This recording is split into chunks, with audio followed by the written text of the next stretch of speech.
Queridas hermanas, hermanos, en estos días de las primeras semanas de Pascua y también en las siguientes, vemos nosotros cómo los apóstoles, aquellos hombres llenos de miedo al Sanedrín, que estaban escondidos después de la resurrección de Jesucristo, han tenido un cambio notable. Se han convertido en personas valientes, en personas que se atreven a contestarle al sumo sacerdote, a cuestionar e incluso a acusar al Sanedrín de haber mandado crucificar a Cristo. ¿Qué es lo que pasó por esa mente? ¿Qué es lo que pasó para que del miedo se pase a la confianza, para que de la desesperación se pase a la esperanza? Bueno, el Evangelio, a través de las 4 versiones de Marcos, Lucas, Juan, Mateo, nos irá respondiendo esta pregunta. Desde los tiempos más antiguos, la gente contaba historias de fantasmas. De hecho, la palabra fantasma es una palabra griega que significa aparición. Eso es lo que significa fantasma. Si no sabías que hablabas griego, pues por lo menos ya sabes que estabas diciendo una palabra. En la gente que en todos los tiempos habla de fantasmas, hay una idea muy particular. Esta palabra significa que en realidad, desde un punto de vista, la gente dice ver gente que en realidad no lo es. ¿Por qué? Porque aquellas personas o seres a quienes dicen ver, en realidad desde un punto de vista no lo son. Me explico. Porque los seres humanos tenemos alma y cuerpo. Un cuerpo que no puede aparecer y desaparecer o atravesar paredes. Si yo quisiera atravesar una pared, choco con ella. Un fantasma sería un cuerpo que no necesita alimentarse y descansar como los cuerpos humanos si necesitamos hacerlo. En la mentalidad común, los fantasmas son supuestos espíritus sin cuerpo o almas errantes de seres muertos que se manifiestan entre los vivos de forma perceptible, por ejemplo, visual. Hay gente que dice, es que vi una como sombra, es que vi como una luz. Otros dicen que los sienten a través de sonidos, escuché algo. O bien, hay quien dice que también a través de los aromas sienten que una persona se apareció o porque algún objeto se desplazó, principalmente en los lugares que frecuentaban en vida las personas o aquellas personas cercanas a nosotros.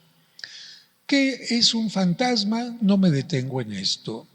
Los especialistas dicen que no se trata de una persona, sino más bien la energía que una persona puede dejar después de haber estado en el mundo.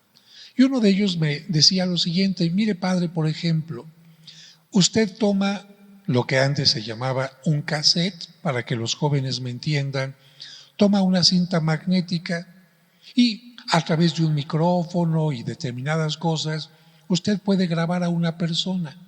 Y usted me va a decir, cuando pongamos la cinta en el reproductor, ¡ay padre!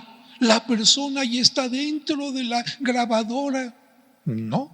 Entonces, ¿por qué estoy oyendo la voz de la persona? Y entonces el especialista me va a decir, porque se quedó grabada magnéticamente su voz. Es decir, hay un campo magnético de determinada circunstancia que permitió que se quedara grabada la voz. Y una persona que se dedique al cine, también, si alguien nunca ha ido al cine y de repente la persona, oiga, están apareciendo personas que ya se murieron ahí en la pantalla, la persona va a decir, no. Esas imágenes se quedaron grabadas en un material llamado celuloide o no sé qué. Es decir, veo a una persona, pero no es la persona.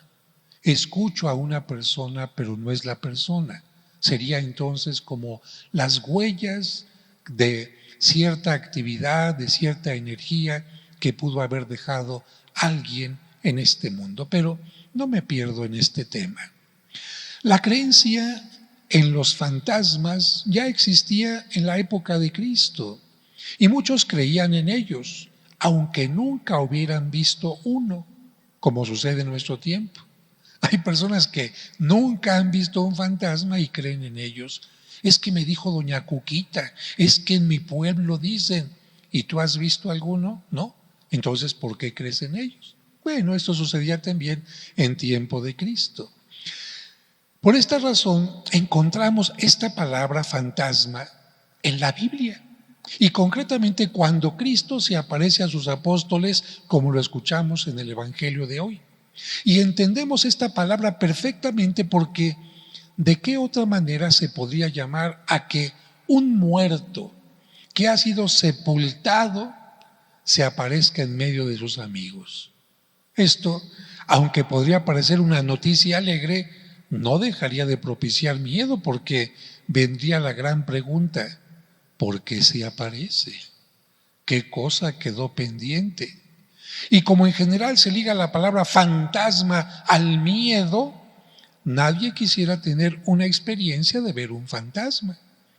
Al hablar de esto, viene a mi memoria la experiencia de una mujer a la que por equivocación le informaron que su esposo había muerto en la guerra. Y cuando el esposo regresó y tocó la puerta, la mujer se desmayó. Y luego confesó que no había sido de alegría por ver al esposo, sino por el miedo de ver a un muerto. En una situación semejante creo que a muchos les pasaría lo mismo. Ver a un supuesto fantasma no creo que fuera para muchos lo más agradable. Y sobre todo si el fantasma se aparece en la noche, que también es un tema interesante. Qué curioso que los fantasmas nada más se aparezcan en la noche, ¿verdad? Tendrán su horario particular. Por eso, Jesús entiende lo que está pasando por la mente de sus discípulos.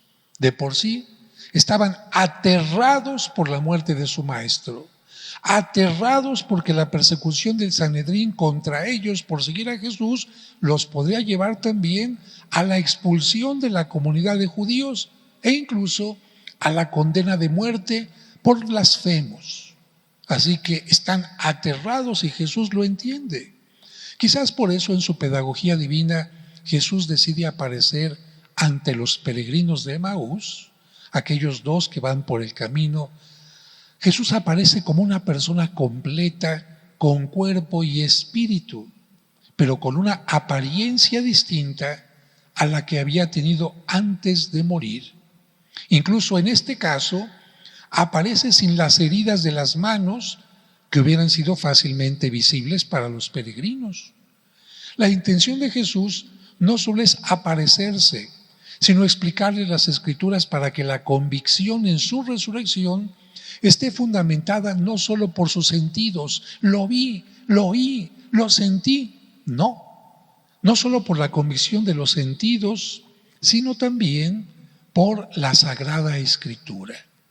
Y una vez que lo ha logrado, una vez que los discípulos están seguros que es Jesús, Jesús desaparece. Pero los peregrinos están seguros que no es un fantasma, porque ha partido el pan con ellos. Y los fantasmas no comen pan. Los fantasmas no necesitan alimentarse. Los fantasmas no pueden partir un pan. Sin embargo, no obstante la desaparición de Jesucristo y la apariencia distinta que había tenido antes, los peregrinos están seguros de que Cristo está vivo y ha resucitado, por lo que no con miedo, sino con una gran alegría, regresan a Jerusalén para contar su experiencia a los apóstoles, su experiencia. En el caso de la escena de hoy, como en el caso de la duda de Santo Tomás, Jesús aparece con la misma apariencia que tuvo en vida, por lo que si los apóstoles tenían la certeza de que estaba muerto, no podía ser otra cosa para ellos que un fantasma. Desde ese punto de vista, ese fantasma podría ser solo su deseo de verlo, porque a veces el deseo de querer volver a los difuntos, de volver a ver a los difuntos, hace que algunas personas digan que los ven o los oyen o huelen su aroma, O bien, de acuerdo a otros puntos de vista, sería solo ver su imagen o escuchar su voz, pero sin una verdadera presencia real. Y claro que esto los llena de miedo. Y el miedo en los apóstoles aumenta porque, por una parte, miedo al fantasma, pero por otra parte, ¿miedo a qué? Al reproche o castigo que el fantasma podría hacerles. Ese fantasma de Cristo que vendría a espantar a Pedro por haberlo negado, que vendría a espantar a los apóstoles por haber huido y haberlo abandonado en el huerto de Getsemaní después de su aprehensión. El fantasma que viene a castigarlos por su cobardía.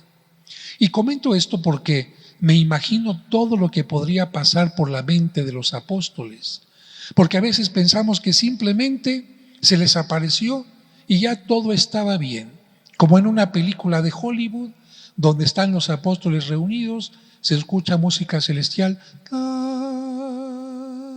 aparece una lucecita bonita y aparece Cristo. No, el Evangelio no nos dice esto. El apóstol nos dice, estaban espantados, claro.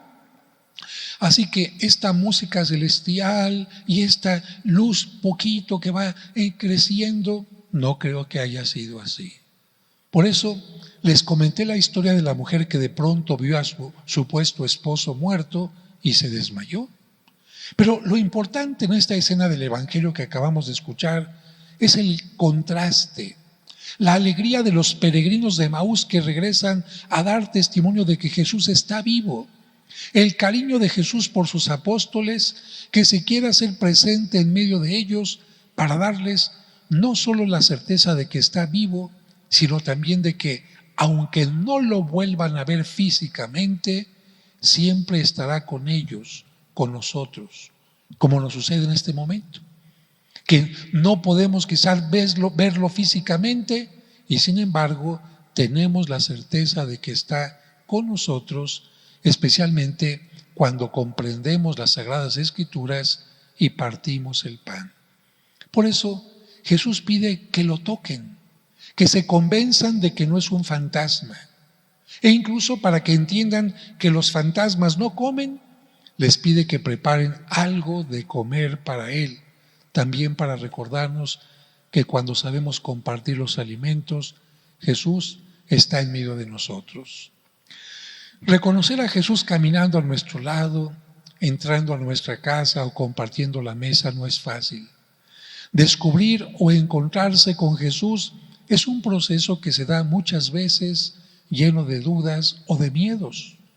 Los discípulos de Emaús no lo reconocieron cuando se les acerca en persona, camina con ellos y les explica las Escrituras.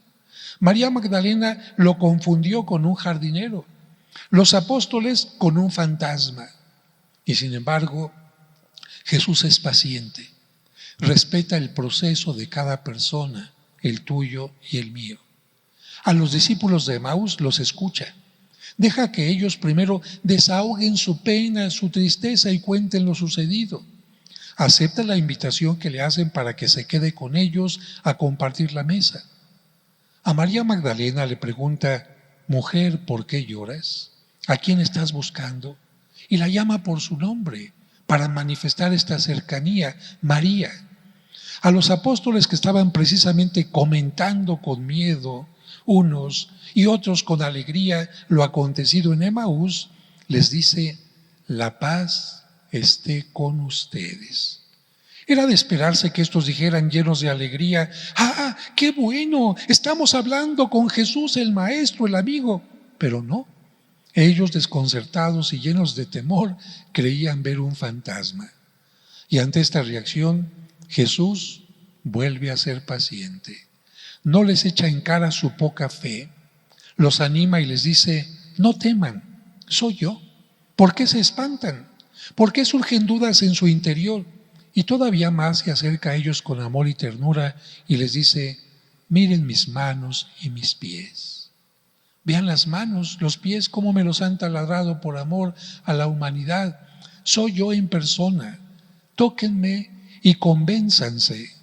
Un fantasma no tiene ni carne, ni huesos, como ven que tengo yo. Y aquí Cristo responde a mucha gente que dice, oiga Padre, los fantasmas tienen carne, tienen huesos, es el cuerpo real de fulanito. La Sagrada Escritura y la palabra de Cristo dice claramente, lo repito, tóquenme y convénzanse, un fantasma no tiene ni carne ni huesos como ven que tengo yo. Y para que se convenzan de que está vivo les pregunta, ¿tienen aquí algo de comer? La enseñanza de este día es clara. Ante la difícil situación de nuestro país, la pobreza, la enfermedad, el desempleo, la migración, la inseguridad, ante los problemas familiares, ante la falta de comunicación con los hijos, el no entendimiento con la pareja, ante las propias angustias y preocupaciones, es común que como los apóstoles nos llenemos de miedo. Es difícil reconocer a Jesús caminando, trabajando, comiendo a nuestro lado, a tu lado. Y sin embargo, Jesús nos dice, te dice hoy en el Evangelio, estoy vivo, estoy contigo. No estás solo o sola, no temas, soy yo. Jesús no es un fantasma, Jesús es el Dios vivo que ha venido al mundo, que ha entregado la vida por nosotros, que ha resucitado y que no solamente en la Eucaristía, aunque aquí está de forma privilegiada, en cada momento y en cada instante está con nosotros para tomar nuestra mano cuando lo necesitamos y para cuando todo está bien, seguirnos bendiciendo.